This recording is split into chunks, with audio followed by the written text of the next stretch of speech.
Vikrama Simhapuri university ఇప్పుడు వివాదాల్లో పడింది.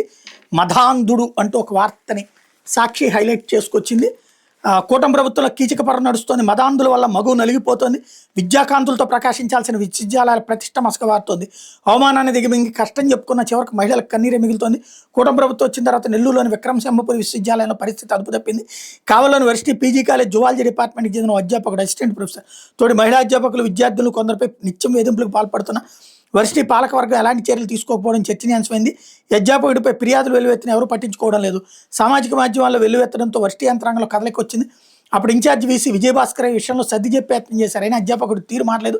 కొత్త వీసీ అల్లం శ్రీనివాసరావు నిజ నిర్ధారణ కోసం 5గురితో కూడిన విచారణ కమిటీ నియమించారు. మార్చి 25న ఈ కమిటీ బాధితుల నుంచి వివరాలు రికార్డు చేసుకుంది. ఆ తర్వాత కూటమి నేతల నుంచి ఒత్తిడి రావడంతో ఏప్రిల్ మొదటి వారంలో మరోసారి కాలేజీకి వచ్చిన కమిటీ బాధితులనే బెదిరించింది.